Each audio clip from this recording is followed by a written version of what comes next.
first ask you, we have been trying to do this interview for almost 2 weeks now, and once your internet mysteriously cut out, the last time we were told that there was an army raid on your compound.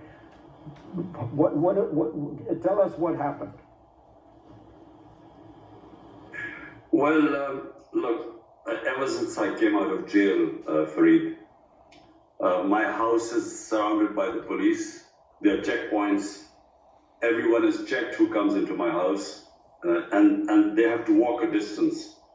The main roads, connecting my house are blocked. And one evening when I was supposed to do your interview, I suddenly discovered that the government had announced there were 40 terrorists hiding in my house, and they were going to come, the police was going to come looking for them.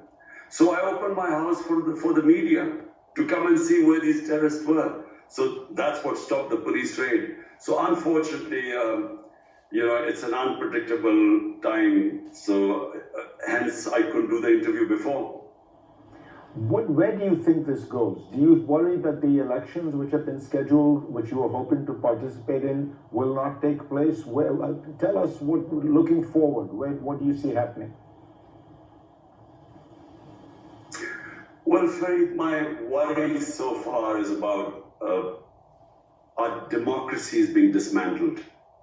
The two provincial assemblies in which we were governing, that's 70% of Pakistan, KP and Punjab. We dissolved our governments, and the constitution is clear, you have to have elections within 90 days. The government would hold the elections. We then had to go to the Supreme Court. Supreme Court ruled that the elections must be held within 90 days and gave the date of 14th May for the election of Punjab. The government refused. They violated the constitution and the orders of the Supreme Court. Now my worry is that even the national elections which are scheduled for October, I'm worried that even they will hold the elections unless and until they are clear that PTI, my party, won't win. Right now, our rating is above 70%. Out of 37 by-elections, we have swept 30. So they are petrified of elections.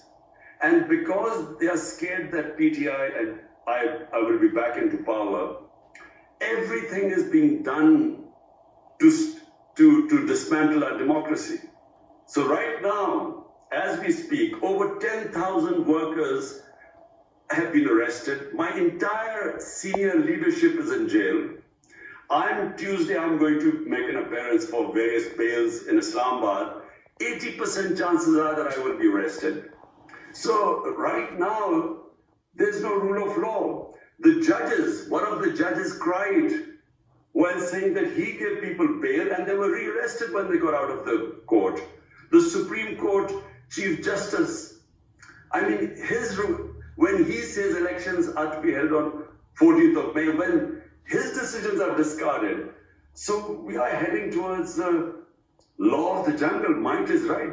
Right now, there's no rule of law in this country. Stay with us. When we come back, I will ask Imran Khan. He has taken on the country's most powerful institution, the army. How will that tussle work out? The army was happy to work with you in your first incarnation. In fact, they supported you, but then they found you uncontrollable, and they essentially engineered your ouster. And now you have taken them on openly.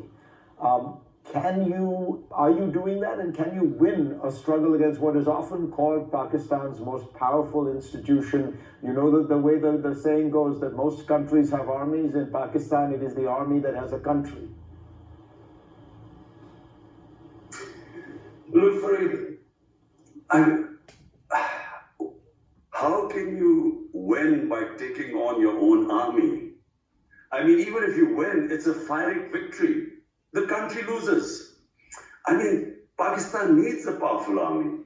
All you have to do is look around the Muslim world and just look at the devastation that is going on there. So I am a firm believer that the country needs a strong defense and needs to be able to defend itself as it did in the war on terror. Because, I mean, we got ourselves into a mess and 80,000 Pakistanis died and the army gave great sacrifices. The problem right now is, first let me just correct you. I never had a problem with the army. I worked, and knowing that they were entrenched, the army has been it's a fact of 75 years, the army has had, 3 times they have ruled directly through martial laws. I mean, last 60 years, half has been ruled by the army and the half by the 2 families, Bhuttos and Sharifs. So I was working with them. I was working with General Bajwa. What happened when he decided to switch horses and abandon me and topple my government? I still am not sure.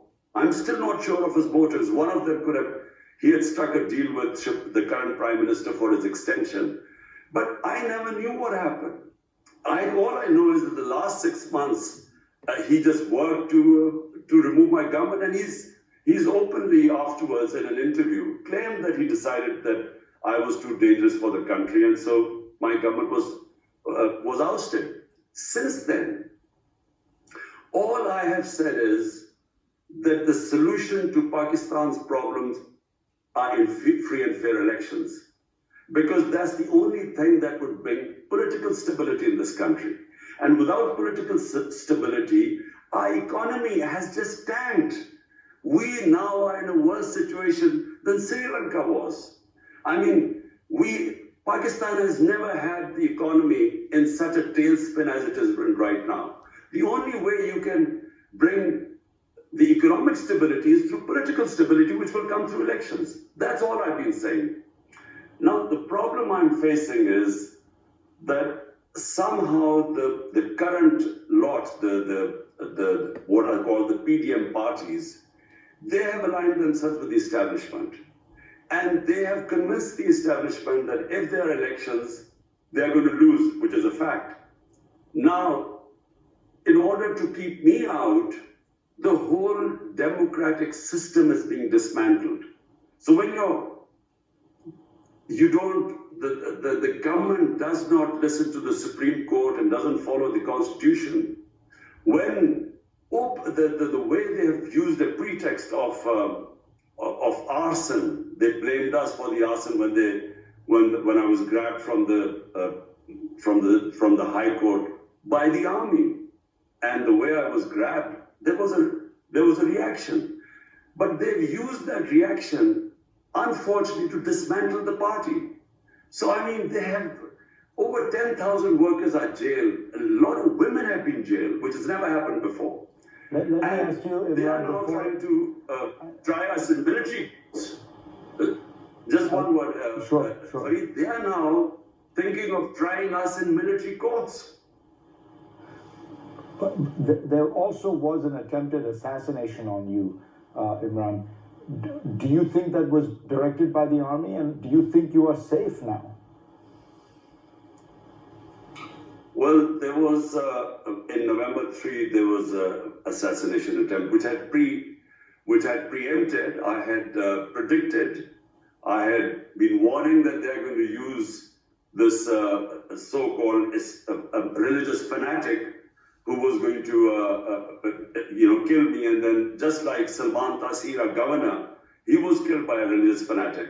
So they were going to use that to bump me off. And the reason was that they had lost all the by-elections and the party was getting more and more popular. So I knew that my life was in danger, and I had sort of spoken about it, publicly about it. Then, but subsequently, there was another attempt on my life. I was very lucky to get away. This was on the 18th of March in the judicial complex. I mean, it was a perfect trap to have me bumped off.